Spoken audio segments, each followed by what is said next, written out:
दिनै गसाइगावआव market complex inauguration खालामगोन आरो बेजों लोगोसे गसाइगाव ओनसोलाव गोबां माखासे जोंहा टाउननि जौगानायनि खामानि मावनो आखायाव लादों।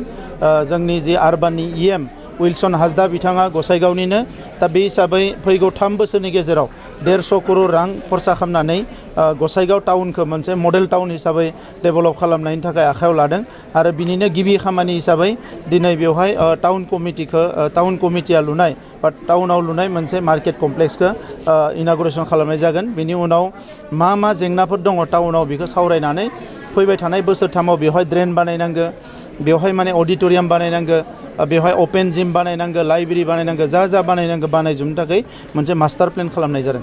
सार खोनानो मोन्दों हाग्रामा महिलारि सारा बिजेपिआव भोटदान जाहैबाय दा बिथाङा बिजेपिआव थांनायावहाय इउपिपिएल दोलो जानानै माबा मोनसे खहा जागोन नामा?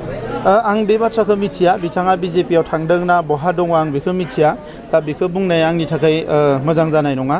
जेब्ला आङो मिथिगोन अब्ला आंनि बाथ्राखौ नोंथांमोननि सिगाङाव आं फोरमायगोन। सार दानो क'क्राझार जिल्लायावहाय सानै बर' जोहोलावखौ लानानै एनकाउन्टार खालामनायनि सायाव गोबां बेखौ लानानै पुलिस प्रसासननि गोजौ थाखोनि आसामनि अफिसारफोरजों आङो मैयानिफ्रायनो रायलायबाय थादों आरो थाबैनो बेखौ बिथांमोना इनकुवेरि होनांगोन होननानै बुंदों। खारन जोङो रावबो दाय गैयै लाइमोनफोरखौ जिउ थांनायखौ जों लुबैया।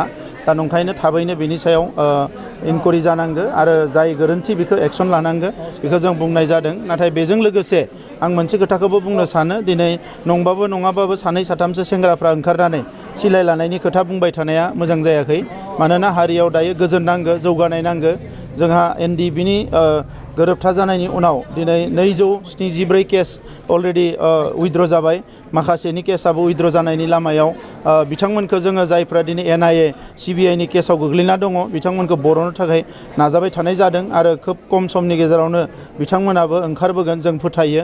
आरो बेजों लोगोसे 4000 एनडिएफबिनि केडारफोरखौ लिडारफोरनो रिहेबिलिटेसन होनायनि थाखाय इतिमध्य आसाम गभर्नमेन्टआ थांखि लादों।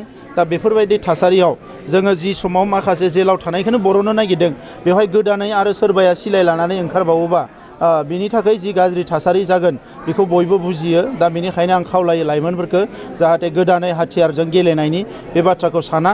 हारिया रांखान्थि समाजखान्थि जेरावबो जौगानांगौ, सोलोंथायाव जौगानांगौ, बेखौसो गोसो होनो थाखाय आं बयखौबो खावलायदों।